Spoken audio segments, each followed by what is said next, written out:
It's Mom and Pop Video Shop. Welcome to Mom and Pop Video Shop. I am Joel. I am sans my buddy Tyson. He could not be here today. It's nothing personal with our beloved guest here.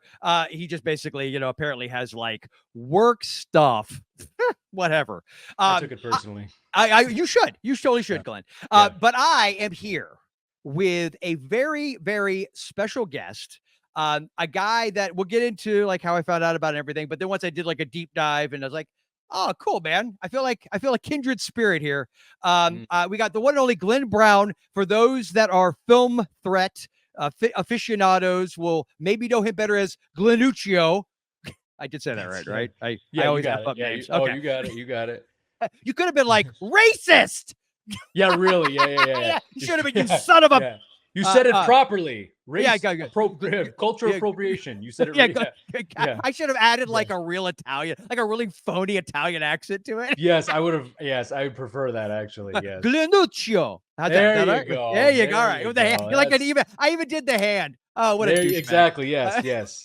This is crucial in Italian. This is of course you got. It's all about the Yes. But yeah. So Glenn Brown, a filmmaker, indie filmmaker. Again, producer / editor with Film Threat. What else am I missing, Glenn? I know you do lots of stuff. I'm all just filmmaker. I building a collection of original. You got it. You did it. Yeah. You're Okay. good. Cool. You got it. Well, Yeah. well, here's the thing. So I will make sure I link in the description below all your various channels. So I did a deep dive in your YouTube, and I went to your Vimeo even as well. And so I was checking all that stuff out. I even watched your and of course, hold on. I actually have most of your stuff up here on my, of course, now this is when my computer's going to take a big old crap and not cooperate. Yeah. I even watched that with that. Yes. The Caper Experience. Like I literally went, Oh, you went into my old Paul Mitchell days. Yeah. Wow. So I was like, let's check out all the other stuff. Cause I'd watched, so you obviously indie filmmaker, and you do, I don't want to say you necessarily specialize in stop motion, but I mean, it obviously that's a craft unto itself. I mean, I feel like, yes, it's filmmaking, but it's also like its own thing. Right. So I definitely wanted to go into that. Very but much. I watched your American Werewolf in London parody, which was that was one awesome. Of my favorites. Yeah, it's one of that my was favorites. great. Yeah, the Ferocious Chef with Julia Child. Yes. Yeah, love that. Yeah. And then the Ninja Stooge, which is a Teenage Mutant Ninja Turtles stop motion, which is great. And then I also watched, which I know wasn't stop motion, although it did obviously have a level of effects in it, was The Hallway, which is a very simple short, but I don't even want to spoil it for people. Just watch it. It's great. It's awesome. I loved it. Yeah. Thank you. So very much. if you're not a horror person, then okay, maybe not. But everybody else, watch it for sure. Yeah. Thank you. Yeah. So tell everybody. So you and I, before we started recording, we were talking about the fact that, actually turns out you and I obviously different times because I'm an old fart and you're not. We attended. I'm an old toot. You're an old toot. I'm not quite like my buddy Peter and Daryl on my other show where they're getting so old. It's literally like just dust, comes out. It's like, I'm still a little bit, there's a little bit of a, I'm more of like a shart, maybe that's a better. Okay. Yeah. So you're a toot. I'm a shart there, like a mummy fart. So we both went to Valencia, which is a college in Orlando. And I, of course, being who I am, I just immediately assumed you went for the same reason I did, which was for film, because it's a community college. At least it was then. I don't know if it still is now, because I know a lot of community colleges. I think it still is, yeah. Yeah, okay. And I know that they had actually a really cool film program. Like when I was there, there was a guy that was the head of it named Ralph Clemente, and he had like all these contacts. And I believe like actually right before I got there, like a few years before, they had Robert Wise, the director, come in and work with some students. Yeah. They had frickin' George Romero at one point had come in there and really? I know. I was like, and of course I missed all of that by like a few years. And the rumor was, and dude, this is one of those like lost film things I would love to find, was that Romero was working with them for a short subject, kind of mockumentary in the style of The Legend of Boggy Creek, if you remember that one. Yes, I do. Yeah, okay. Mystery Science Theater. Yeah. Except he was, I guess, going to do a little bit more serious, and Yeah. it was going to be called Jacaranda Joe, and it was going to be about the Florida version of the Bigfoot, which is the skunk ape. For those that aren't familiar, we call them the skunk ape because supposedly they smell like a skunk. Yeah. How Okay. clever!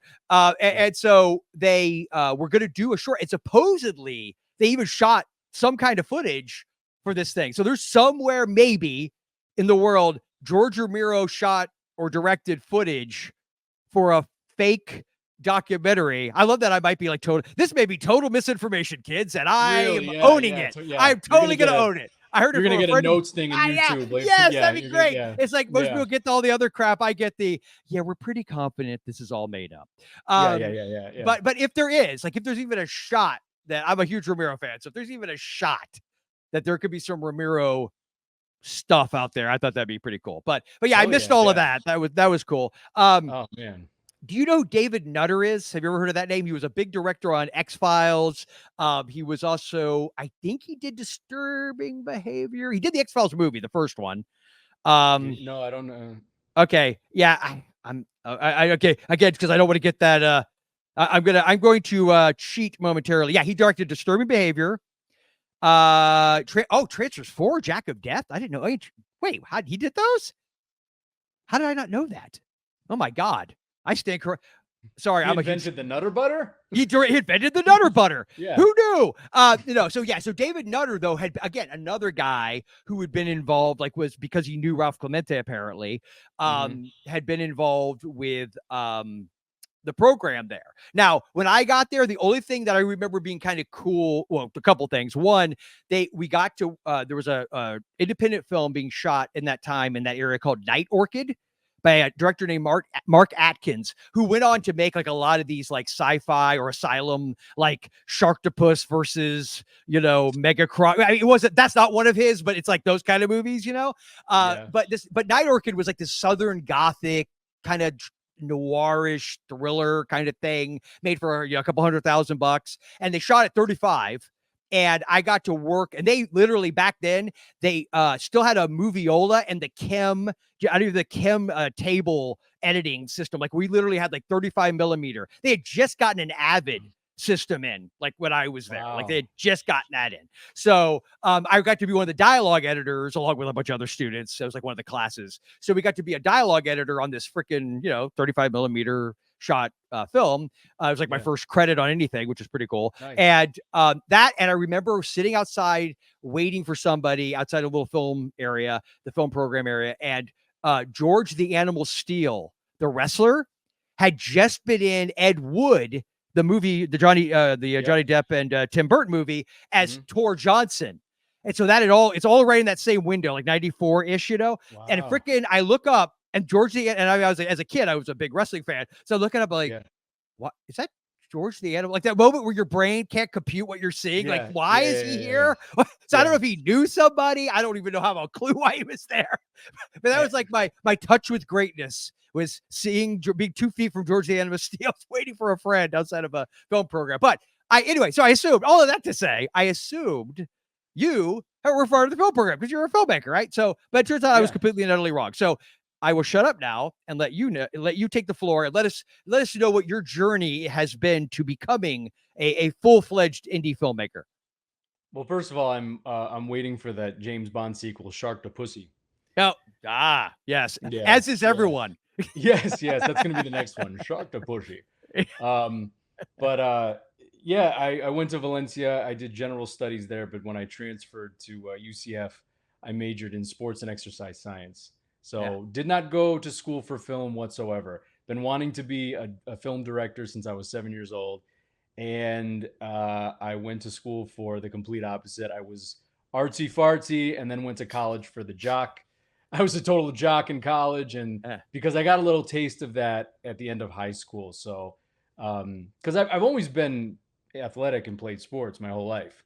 What sports, if you don't mind me asking? I know you've done martial arts. I know that. Yeah. Yeah. I Taekwondo, and I competed nationally. Like, I traveled the country. I competed. I won in 97. I won gold in the Junior Olympics for fighting. Wow, that's awesome. So and then I transitioned into now I just box for exercise now. I just that's cool. the bag. But I also golfed. My father's a pro golfer. I played football for a few years, but pole vaulted for a couple Yeah, years too. Yeah, that's a so I did a that's an bunch. eclectic range, man. It is. I know. I dabbled. So, but I've always been athletic, and I've kind of, yeah, I've done a little bit of everything. I play the drums. I kind of do. I like things that involved hitting. I liked hitting. Like drums, I Yeah, can hit. yeah, yeah, Football, hit. yeah. Taekwondo, True. hit. Yeah, Golf, hit. Like it's just yeah, yeah, hitting. yeah. It's true. Yeah. So I did. But yeah, but I always had a special place for filmmaking. And but yeah, because I got that little taste at the end of high school of Hmm. being really popular.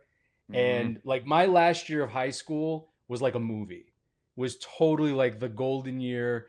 The whole class came together. Like we're talking like hanging out in pickup trucks late at night with Yeah. bonfires, listening to Dave Matthews. Like that's the, I mean, it literally just like a movie. Like it was Like a so tight. 90s, or early 2000s version. 90s would be me. Early 2000 version of like a John Hughes flick. Like Yes, can't like totally. the movie Can't Hardly Wait. Like that Yes, party. totally. No, Yeah. exactly. Okay, It I really got you. was, dude. And so like I got that taste and I'm like, well, let's see. And then, I was experiencing girls and I'm like, okay, let's see. Sports, athleticism, girls, film. Or Yeah, right. I never had a girl come up to me and go, "Wow, your films are just so wonderful." It's just, but with yeah, sports, it's like, "Oh, he's a jock." yeah. So I followed Captain Winky, and I Uh-huh. went to and I went to college for sports and Uh, exercise science. It was great. I mean, I used it. I definitely used it because I opened a gym afterwards. yeah. But it's funny because when I graduated college, I actually moved back up to New York, and everybody told me not to. My father, who lived down in Florida for a while, he's like, "Don't go back. Do not open a gym back in New York. You please trust me. Just don't do it. Open in Florida." I should have listened to him, but I opened in New York, and but I didn't open right away. When I graduated, and I moved up to New York. I'm like, you know what? Let me get back to film a little bit, and I got in with Paul Mitchell Hmm. because my uncle he owns a bunch of Paul Mitchell schools, the hair schools. So we had the co-founder of the Paul Mitchell schools was over for dinner, and he saw Hmm. some of my work, and he's like, dude, oh my god, he's like, do you want to film some of our events and direct and do these? So they're big live events. They would do at Vegas. They're huge. It's total. I mean, this was my introduction to professional filmmaking. Was run and gun, gigantic events, thousands of people Wow. editing right then and there for the end of the event to do it like Wow. a video for thousands of people to see the whole. So I'm filming the event and then editing that event to show at the end of the event. Trial by fire. Dude, yeah, and I'm like, that was probably some of the best exercise I ever got as far I as like, bet. yeah, like learning to just edit quickly and just really so um and I enjoyed it. It was fun. It was like eh, that's the way to get, if you're gonna like, if it's like practicing with a weighted bat, you know what I mean? It's just Mm. like that's exactly what it was. So then I'm like, well, let me do this, let me open a gym. And then naively I thought to myself, well, that's gonna passive income. I'll open Mhm. the gym Mhm. and then I'll run it for a little bit and then it'll pay for itself and then the money will just Yeah. come in and then it'll allow me to do film. And boy, was I wrong, because man, I was there 24/7 Yep. every day for the first gym was 2 years. It was a 2,000 square foot facility. After 2 years, I moved into a 15,000 square foot facility That's crazy. and had that for a few years. And then COVID hit, and I was in upstate New York, so you know how that was. It was just Uh-huh. they just kicked our ass, and New York State just shut us down for 9 months. I'm a small business. There was no way of recuperating. I didn't get anything. I didn't get any money. Yeah. Nothing. So I had to shut down. But yeah, up until that point, man, I was at that gym. I mean, I did my own marketing, which was cool. I could film everything myself. I had all the equipment, so I didn't have to pay for a marketing team or anything, which was cool. So Yeah. that was practice for me too. And so actually that taught me the marketing side of filmmaking. And then Yeah, and once I got shut down, I took it as a sign, and it was like Blues Brothers. I was like, I'm from mission from God, and and I got right into. I'm literally I was like, it wasn't even a thought. It was like shut down. I'm done. It's film time. That's it. I Yeah. dedicated everything to doing film, and slowly building. And like you said, with the stop motion, it's very much a niche thing, and that's just something I'm good at, and it's something I've Mm-hmm. enjoyed, and it's kind of it's something I can realistically do because I Mm-hmm. don't have to hire actors. I don't have to, you not even hire actors, but I don't have to, I don't need actors. No. I just need action figures and a table and, Mm-hmm. whatever. And, uh, yeah, and I can do voices. Like I do all the voices for everything. And so, but yeah, but I want to get back into more doing live action stuff. I want to get, Mm-hmm. you're going to start seeing more of a focus on that is the live action stuff. Cool. Cool. Yeah. Well, first off, I mean, I'm sincere about this. Like your stop motion is excellent. I mean, Thank you very much. Thank yeah. you. Like I mentioned to you before we started recording, my oldest loves stop motion. He's been doing it. In fact, he doesn't know this, but for Christmas, we got him the box set for that Primeval full moon movie that came out. Because Oh, you know what I'm wow. talking about? Because they had like Yeah, I think yeah. that was a lot of that was stop motion, right? I'm pretty sure because when they originally Yeah. did it, yeah. Yeah, yeah, yeah, yeah, yeah. Anything old school stuff, but he loves it. He's always loved it. Good. And so Nice. he's a bit of an aficionado. He sits in his room. He's got a table set up, and also because it's going to be his 18th birthday, we're going to get him his first like official DSLR, so he can actually, it's not like Cool. the best of the best, but it's considerably better than the little point and shoot thing he's been Yeah, yeah, using yeah, up to yeah, this yeah. point. But Yeah. so I showed Nice. him your stuff and he like thought it was great. So Oh, good. Cool. yeah, it's just I know actually the very first film, because I was about the same age as you when I fell in love. I've loved movies my whole life as well, but I remember Mhm. my first film, I was about 8 years old. And my cousin Chris and he was about 5 years older than me, and we did original Star Wars figures and these rubber gorillas that he had. I remember this. We shot with VHS, we did a stop motion movie. Now, I Nice. don't know where Cool. the heck I wish I could find it. I'm sure it is the biggest piece of crap. An 8-year-old Which means stop. it's awesome. Which means it's That's right. So awesome. that's right. Yes. Because, and as I've gotten older, one of the greatest things to me about getting older, because, yeah, like, I don't know how you were, man, but when I was like 19, 20, I was such a douche. I was so like, you Were know what you I mean? Like, really? I was such a douche. I was like, so, serious, like self-serious, and like, I took everything so damn serious. But like, secretly, I love just really goofy, wild, weird crap. And like, as I've gotten older, I've gotten like a back into like my love of, and I only had ever been exposed to a small amount of like shot on video movies. Like, those movies, like, I don't know if you ever saw the movie Ozone by Jared No. Bookwalter. You No. got, dude, shot on Really? SVHS in 1993 for like Yep. $3,000, feature film. It's awesome. And look, and what I love about those movies is because they are so DIY, down and dirty. You know what I mean? And like, to your Yeah. point, like if I could find that thing from when I was a kid, I would put up on the YouTube channel, because I love that there's a authenticity and a sincerity to things that people just make with their hands. And like when they don't just have unlimited resources in other people's Yeah. deep pockets, you know what I'm saying? Yes. And Yeah. so I think that's what I appreciate about like stop motion work and things like that. Cause that's a dude or a dudette sitting there, click, Yeah. click, It's literally done click. by hand. Every Yeah. damn frame. Yeah. Yeah. It really is. Yeah. And I don't have It's the yeah. patience. Like I love that, guys like you and my son can totally sit there and spend, and what's funny is like editing though, I could get like straight up. I got diagnosed with ADD, shocking to no one. But that whole hyper focus thing that they talk Yeah. about, like where my longest run, I literally edited when in the mid 90s was a tropical storm coming, and I Mhm. was staying at my old high school. Our teacher let us use the year after I graduated. I was helping a buddy out from Valencia, and we're editing a short film as we went like 19 or 20 hours straight. Like we got up just to take a leak. Wow. That was it. And it's like, because that level, I could be like that focused on editing, but for some reason, stop motion, I just can't. Yeah. It You know what takes I a mean? certain it takes a certain it takes a certain something. I don't know what it is, but Patience. It takes patience. yeah, but I'm the same way with editing though. I love editing.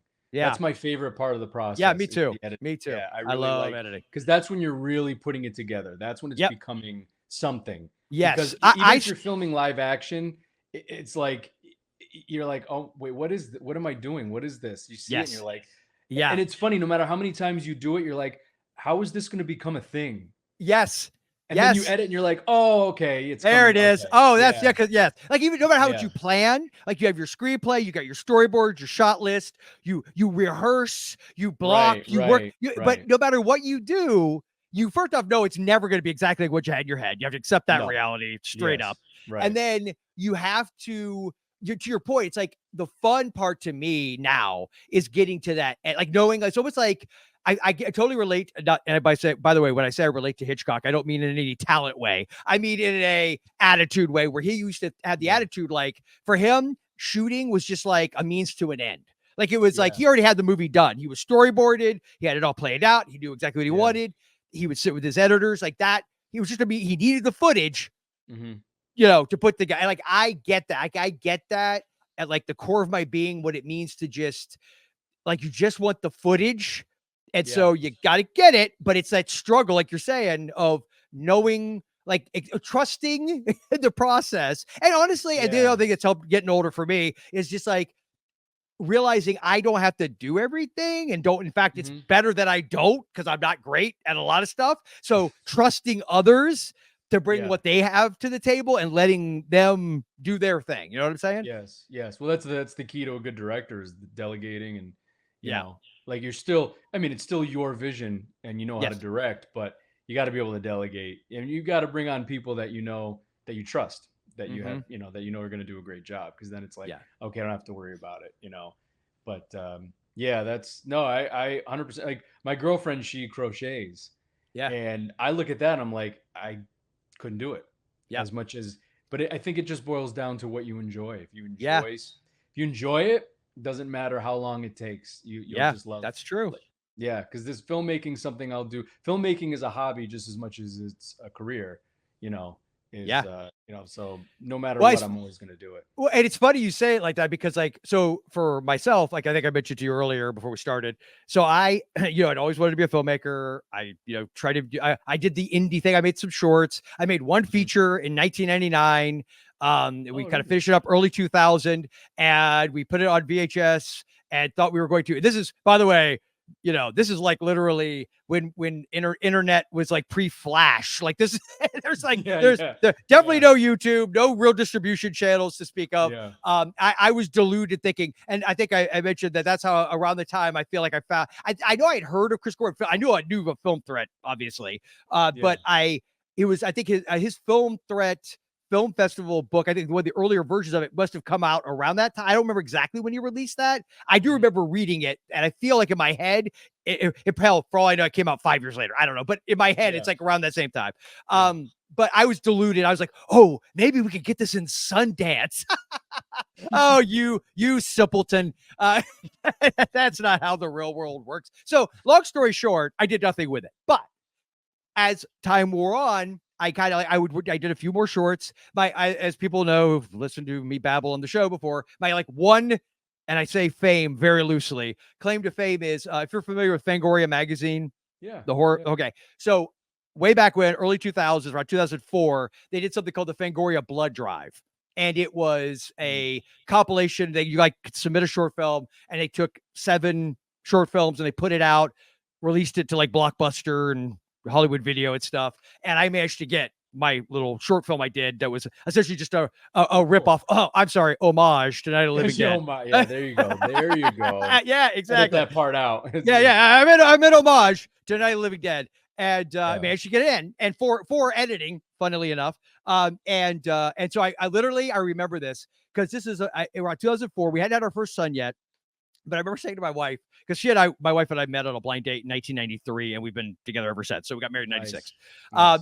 And so I remember I saw my name, which is one sentence, The Shadows of the Dead by Joel Robertson, blah, blah, blah. One sentence in Fangoria.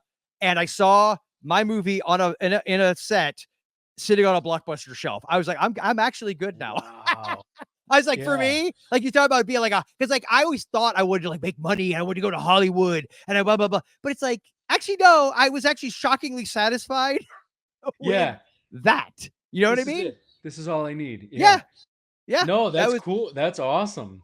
Yeah, it's like it's that feeling you get where you're like, oh, that's kind of cool. That's like growing up, you see your movie at a movie, or you see other people's movies on the video store shelf, and you just get to Yeah. know that you did a little something, and other people did it with you, and it got out there to the world, and it's a cool feeling. And then subsequently, finally went back. Actually, so I did tell you this earlier. So I never actually graduated from Valencia. I was like 4 classes short, but I didn't even realize at the time I had such social anxiety. I wanted to avoid speech class so bad. I rationalized and convinced myself that, oh no, I need to go and make my movie now. So I dipped out without finishing my AA degree. Oh no. And that's what I went and raised like $5,000 to make my feature. And then, Wow, well, good for you, man. well, That's tough I to did. do. That's tough to Yeah, do. yeah, especially back then, because I think a big chunk of it, my buddy and I, we borrowed from my at the time a guy who would become he was very good to me, but my employer, I worked for like a construction guy who built like cell phone towers on the side of the road kind of thing. Oh. And he's like, I goes, I'm not investing, but I'll give you a loan. It's like fair enough, fair enough. Yeah. But yeah, so I did that. We ended up I ended up going back to school, having kids, and it just sort of like like it just kind of just faded away. But I always had that impulse, and the problem I had too, my identity was so probably maybe how you felt, because I imagine I don't know, I don't want to speak for you here, but I know a Yeah. lot of people who go, I'll tell you, never mind. Just Yeah, you know what? yeah. Just move your mouth and I'll talk, and Yeah, you'll be yeah. good. So I totally think that Joel's right about everything, and he's not a complete asshat. So but you as a former Olympian, right? I know Yeah, I hear Olympian, yeah. I hear stories about when you get to that level, like that's your Mhm. identity. Like there's a big piece of you that once Yeah. you realize you're done, like you got to figure out what now, like who am I, what Mhm. the hell's going on. I don't know if you felt that.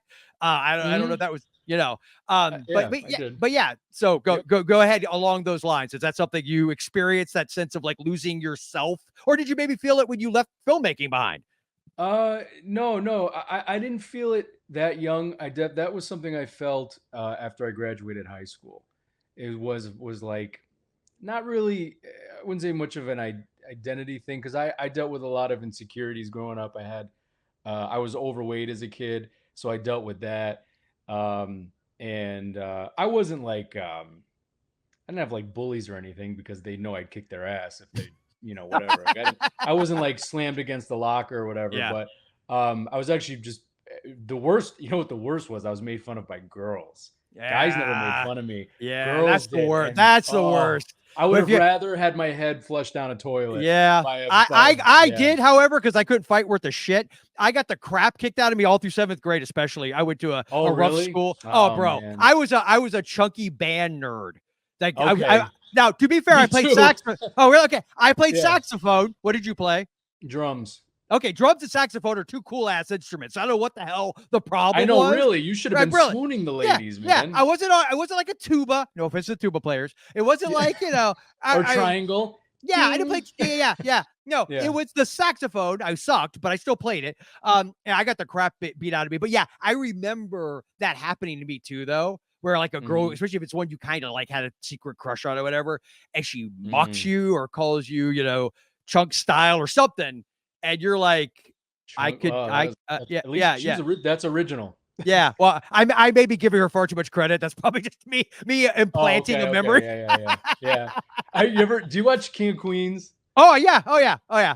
There Yep. was one episode where it just reminded me of it. They were where he was in the car with this guy, and they were talking, and they were saying how they were both overweight as a kid, and the one guy said, he goes, "Yeah, you know what they used to call me? Boy Gorge." And then and then Doug goes, "Yeah, you know what they used to call me? The fat kid." That's so it's like so I plain. It's know. like they didn't even want to put the effort in to come up with something creative. I Like know. that's how insulting It's that so is. funny. Yeah. Oh yeah, But that bro. was, yeah, but I had a little bit. So I had some insecurities and that kind of, but then I remember junior year, the summer before junior year, I lost all the weight. I Wow. was on a mission, and I Yep. remember walking into school. It was like a movie. I'm walking down the hallway, and everything was like a movie. I mean, I just associated like everything in my mind with a movie. And I'm walking down the hallway, and you could hear everybody whispering like, "Is that Glenn? Is that like, because I look completely different. Mhm. I actually got most changed for senior superlatives. I got most changed. Yeah. And that from then on out, like life was just very different for me. Yeah. So, but it was like the tail end of high school. So I was still adjusting because it's one summer. I mean, we're talking overweight, one summer, thin. Yeah. Life is different. And it's like I needed to still catch up because I was late to the game when it came to dating and, you know, sex and all that shit. I was, you know, so I had to catch up a little bit. So when I went to college, I'm still, not only am I changing what I, you know, my major, or not changing my major, but doing something I never thought I'd be doing for college. At the same time, I'm dealing with, I just had this dramatic, you know, change in my life and whatever. Yeah. Yeah. So yeah, so that all kind of whatever commingled, and you know, and it wasn't until after college when things started getting. But I would even say like the gym, man. The gym gave me a lot of discipline.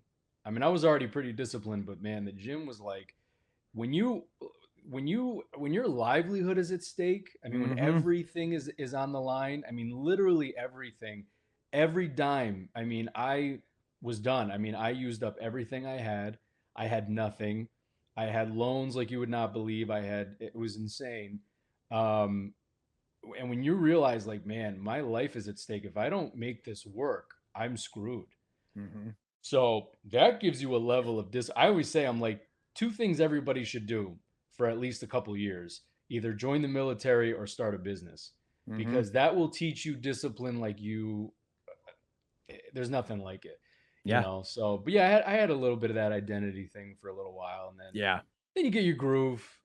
Yeah, And you it's realize you get your new like, normal. Yes, a new normal yes. sets in, and I brought all of that up too, because you said the thing about like the things that you know you find that even like your girlfriend doing, you said crocheting, right? Like that, Yeah. like you know that takes a level of like focus and discipline and practice, and it's like. And I made the comment about like stop motion and patience, but the thing because I never let go of art. So like I dabbled in like, I actually, well, one of the big things for me was I felt like I could never draw. Like I used to joke, I can't even draw a stick figure. So there was a book called Drawing on the Right Side of the Brain by Betty Edwards. I don't know if you ever heard this book. It's like from like the 70s. And then I think they've done like different versions of it, you know, as the brain science is altered, I guess.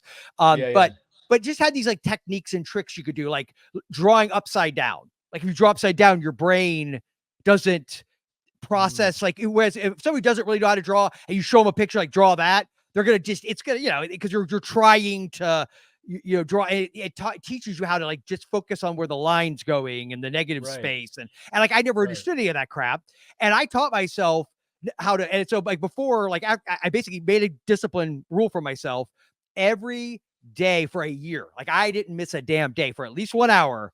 I had to draw. And I had to do these like techniques in the book.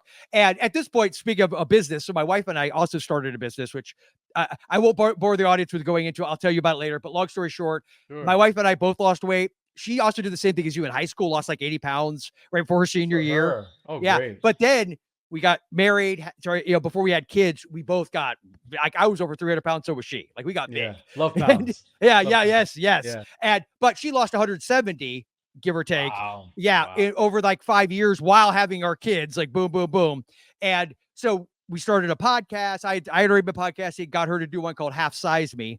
And yes, it's a riff on the whole Super Size Me thing, but did she has a podcast? Yes. Yeah. It's called Half Size Me. Oh, I have to look it up. And we've been doing it since 2012. Like she's never cool. missed. Yeah. And so we ended up starting like a paid community. She coaches. We got a business. I worked for Publix, at their corporate office for like 8 years. And I left in 2015, and we've been doing this full time ever since. So nice. I can very much relate to the business thing. But because all that was going on, I still had that artistic urge, you know, but my kids are so little and I'm like, yeah, I don't have time for filmmaking. And like, I conditioned myself to think I'm done. I hate Hollywood. I don't want any part of that crap anyway. I did the whole screw those guys, you know, kind of attitude. And so I started doing the drawing, and then I got into paper cutting. I don't know if you're familiar with like, it's called Scherenschnitte. I think it's like the German word. It's like these like intricate, like where you literally take like really like silhouette paper and you cut out these intricate either, you know, shapes or whatever images and pictures. And so I got into that for a while. God, I thought you were just cutting yourself with paper. Oh no. Yes. You know, yes, I literally, No, good. not Oh, that. good. No, Good. Okay. it was purely paper. Although occasionally I did accidentally cut myself. Yeah. I'm too I much. was I'm about too to much. be like, hey, listen, I Yeah. gotta go. No, yeah, I'm too much of a puss. Every time I cut myself, son of a. Yeah. But I no, I got to pay. But that it's very meticulous. Like it's like you literally sit there with like a tiny, razor blade knife, and you have to very carefully cut through this thin paper, and so I feel like on some level it's a similar mentality to like stop motion or crocheting. It's like that, it Yes. takes a lot of, and so I can relate to that. But then as my kids have gotten older, and then my buddy Tyson, who does this, reviews on this channel with me, he's a writer. He's written some books and stuff. And he kept, when we first met, we realized how much we had in common with movies. And he's like, man, he thought I did movie making in the past. He's like, you gotta get back into that. Like, screw that crap. I don't want anything to do with that. But we ended up doing this channel. And now all of a sudden I'm like, oh damn, I missed this. Like, this is fun. And all of a sudden, but it hit me. It's like, that was the missing ingredient for me. I was so self-serious back in the day. It was never just fun. Like, I just want it to be fun. And I don't want to give a crap. I want to have that. Peter Jackson, I remember him saying a long time ago, he always wanted to treat filmmaking like a hobby that he happened to get paid for. And it's second, you show up always like an amateur, but you'll be a professional, show up, do your job, but have it at the heart of an amateur, have the heart of a hobbyist. Like that so resonates with me at this point in my life. I love that attitude. Yes. You almost have to revert a little bit to your childhood too. Yeah. You said you've been wanting to do this since you were a kid, right? Yep. So that's kind of what I did. I'm like, all right, I got to get back to my roots. And Yeah. What's the first movie you ever saw? Me that I remember, is probably either The Fox and the Hound, because I was about I was like 81, and my mom took me to see it. And I remember going to see that 82, 81, 82, wherever that, somewhere in there. I remember on TV seeing Devil Doll, which is a 1964 horror film that Dr. Paul Bearer. I don't know. You probably didn't live down here in the Florida area to know who Dr. Paul Bearer was. Creature Feature. He was our horror host. I'm kind of obsessed with horror hosts. I love them. And he showed this movie, and it traumatized. I was like 4 years old. Freaking traumatized me. But then the movie. Yeah, it really does explain a whole lot. But the movie that I can remember to this day, I remember being 6 years old and seeing E.T. And this is what's weird. I remember going and wanting to take other family members, and my grandmother, my Mima, who I was like, I love my Mima, my mom's mom. I love all my grandparents and that, but I had like a special like connection with her. I was like the only grandson, so she totally I think favored me. Sure, it's like, I love the granddaughters, but you're a cool kid. But she never really went to the movies that much. And I remember she was willing to go with us to see E.T. We'd already seen it. And I remember like watching her to see how she reacted to certain parts in the movie. You know what I mean? I remember thinking back, like, that's a weird thing for a 6-year-old to even give a crap about doing. And I remember thinking, like, oh, why she looks like she's seeing like that? Is she? I don't know that I don't necessarily think I was thinking deep enough to think, is she having an emotional reaction to Elliot's, confusion over his friend? And I don't think that was it, but it was just like a sense of like, I was experiencing the movie through somebody I loved, and like how they were reacting to it. And that's like one of my strongest early memories with a movie. You know what I mean? Yeah, that's pretty cool. I think that might be also what kind of led you into filmmaking, because as a filmmaker, you want to see people's reaction. Yes. It's like, because I was into magic for a while. Oh, cool. I like magic. Because I really loved seeing people's reaction. People like, oh, yeah. Like one of my, like, I mean, like with my girlfriend, we've been together for a very long time, and she did not see like a fraction of the amount of movies that I've seen. And so one of my joys was rewatching these movies with her for the first time, and seeing her reaction to the movie. And I'm like, oh, this is so cool. It was just a whole new thing. I'm like, this is, I don't know. It's like a priceless type of moment where it's like, so I can imagine as a kid, but I think that's probably why that led to your interest in filmmaking. It probably did. Yeah. It probably did. So projects that you're working on. I realize I probably should occasionally bring that up. Oh, dude, I'm here to just talk film, man. I don't care. Yeah. Whatever you want. Well, I mean, are you, I know you were working on the Ninja Turtle thing, right? Now the thing you put out, that was like a teaser, correct? No, that's the thing. That's okay. I saw the teaser, and I think I feel like I had to see the full thing. Hold Yeah, on. you saw the full thing. Yeah, it's just a short thing. It's like something. Well, I saw the teaser too, so that's why I had that in my head because I knew we Oh, put out a the teaser. one, was it the one where the door, it's going Yes. towards the door? Oh yeah, Yes. that was the teaser for it. But Yes, like I the have full seen it though thing, because I've seen the fight. So yes, you're correct. They're okay, two yeah, separate the things. full thing was a fan trailer, but it's like, Yeah. I'm just kind of doing what I'm able to do, and Yeah. but I want to start getting into more longer stuff, because that's like the short stuff is great. The short stuff I can kind of pump out more. Mhm. So, For sure. but I want to start getting back into doing some live action stuff, because as much as stop motion's great, but it's time consuming, and I definitely want, and I also want to show my chops with live action too. Like I can Mhm. do, because I've learned, over the years, I've sort of mastered. I wouldn't say mastered, but I've been trying to master lighting and things like that. I Yeah. wanted to make the Ninja Turtles short look like the original, early 90s Yeah. movies. Yeah. So, Yeah. because the original 90s movies, that's what I appreciate about movies back then, is they looked real. Yeah. If you're watching Ninja Turtles, it doesn't look like a kid's movie. No. Just watching it. And that's what I think that's what made it so effective, was that it's filmed like a serious, gritty, you know, like a set, almost like how 70s movies looked. Mhm. And that's what I loved about it. And that's how I would make, if I was making a feature film, it would be like that. And very natural lighting. I think lighting today looks way too artificial. Yes. It looks like it's set up. Every movie looks like it's a commercial. Yep.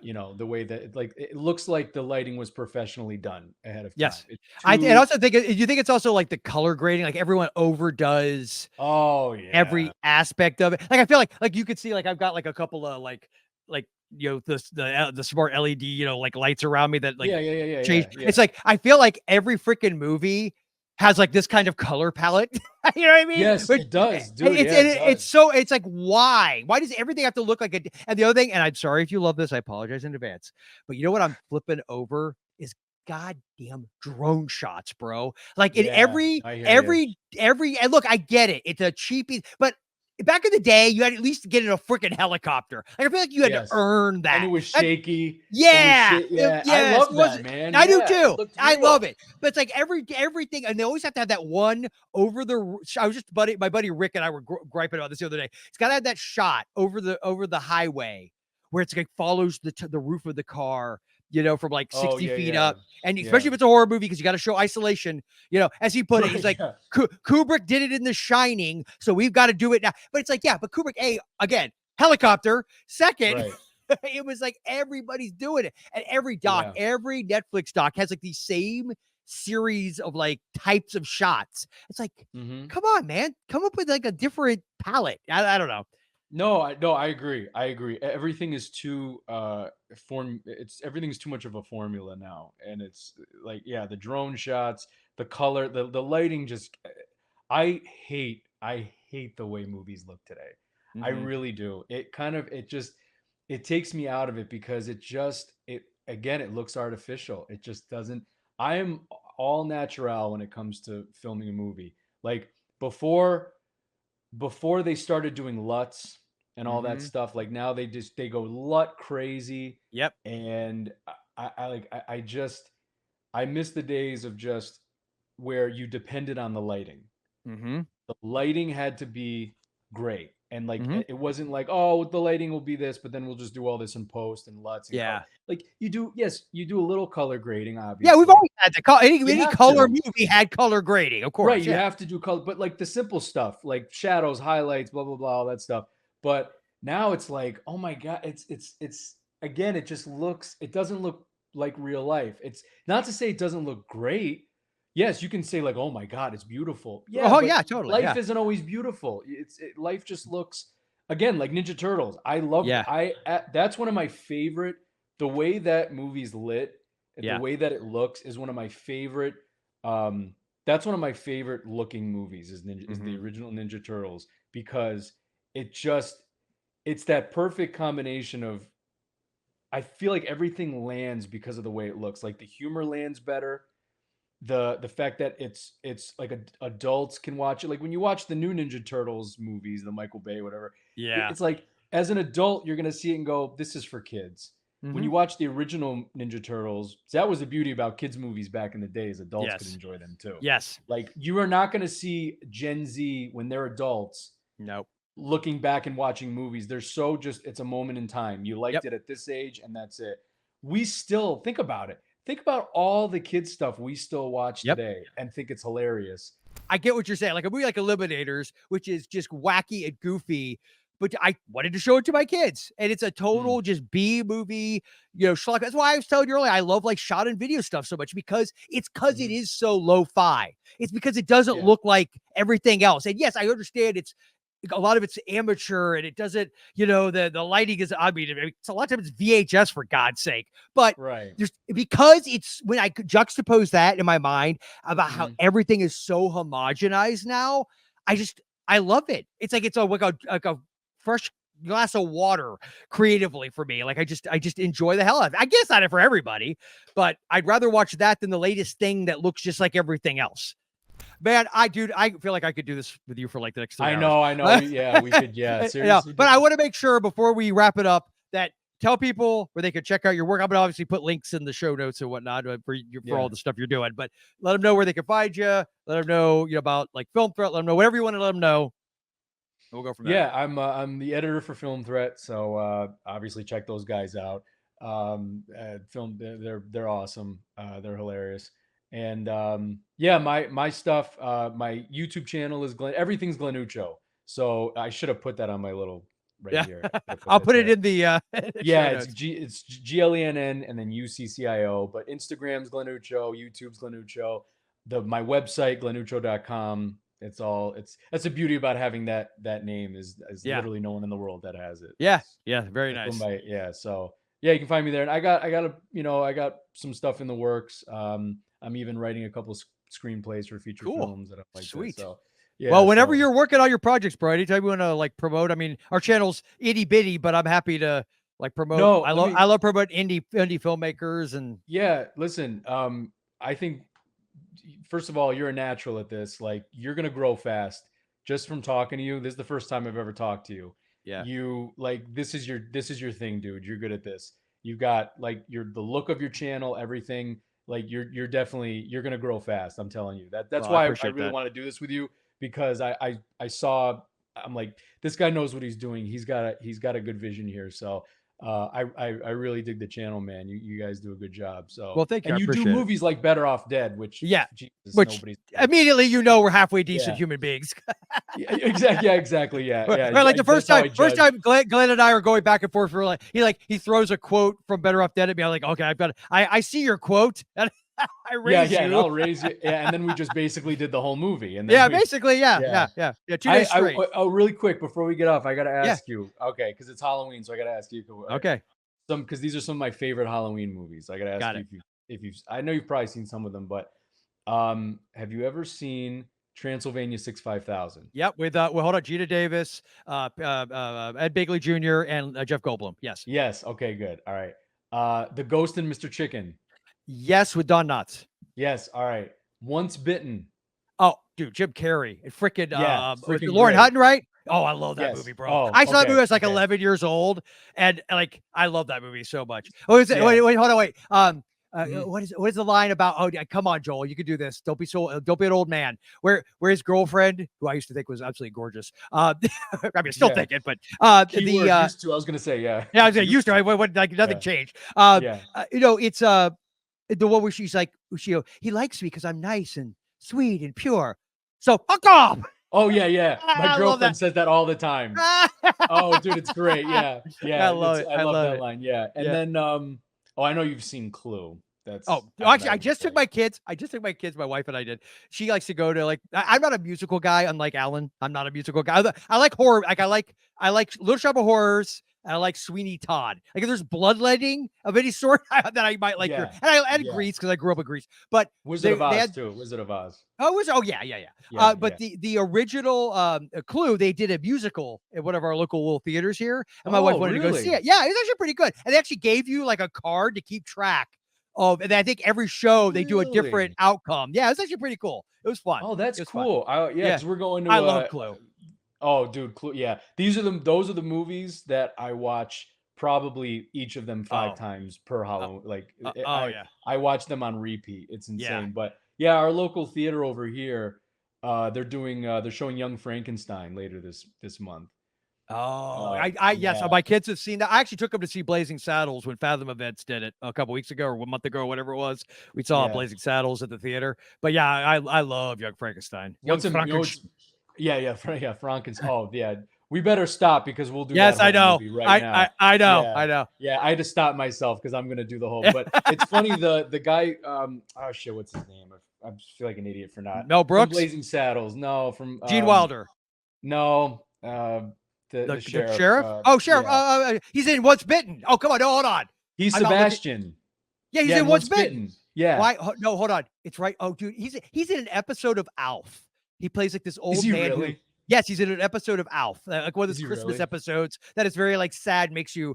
But if Oh, you're a big, if you're a big puss like some of us in this room, it makes you get weepy. Cleavon Little. Cleavon Little. Yeah. Yes. You got I it. knew I There it could. is. Because you know Oh what? my God, I could yeah. totally. I could use IMDb, but I feel ashamed every time I do. Oh, I dude, know. I know. I have to figure it out I on was my like, own. come on, Yeah. it's Cleavon Yeah. Little. Yeah, Oh, I he's love- got I love- range, man. Dude, If he's you look so at, good. yeah, He's so if you good. watch Blazing Saddles, it's like he plays the coolest character in the Oh, world. so and cool. then you So watch cool. him in Once Bitten, Yes. Sebastian, and he's Yes. freaking hilarious. And Yes. he's flamboyant. It's like, he's my so God. great. He is. Yeah. I think he passed away too. Like in the, He he pass away did. like pretty young? I mean, relatively young. Yeah. Like he wasn't. Yeah, Yeah, he it did. sucks. Yeah. Dude. No, I'm right there with Yeah. you, man. Yeah, but look, Yeah. yeah, man, dude, this was great, and any shit, man, I'll come on anytime. Oh, So, cool, bro. I would love to yeah, have you on yeah, again. I want you to yeah. meet my buddy Tyson if he isn't working. You really, yeah. I come on, bro. Yeah, I see him peek around in the corner. Yeah, so he's like, yeah, fun. and he's like, Yeah. it would be hilarious if I'd had him wait the whole time for a bit. All the bit is because we actually for our videos we actually have like the fake vests and like name tags we wear. Yeah. I love it. Yeah. And so I should have had like come around the corner like just holding tons of like clamshells, like and he starts putting them away on the shelf. Yeah. Damn I it, told missed you, I'm opportunity. Yeah, Yeah. that's funny. Yeah. All right, brother. This was awesome. Again, everybody check out all Glenn's stuff. I go to his channel for sure and check out, go to Film Threat. I love those guys too. And I've been following Film Threat for, actually I have like in here, I have literally one of those magazine display racks, like from a store that spins. And so I literally have it like with a bunch of different magazines in it. And I've got the Film Threat with Clive Barker on it. It's like from some point in the 90s. Oh, cool. Yeah. So I got that one in there, but yeah, so check all that out. Definitely check out his short films. Always want to support any indie artists. Hence why I like Film Threat so much. All right, so that wraps it up here at Mom and Pop Video Shop in this awesome interview with Glennuccio, aka Glenn Brown. And remember, at Mom and Pop's, our love of Herpes never stops. Mom and Pop's Video Shop.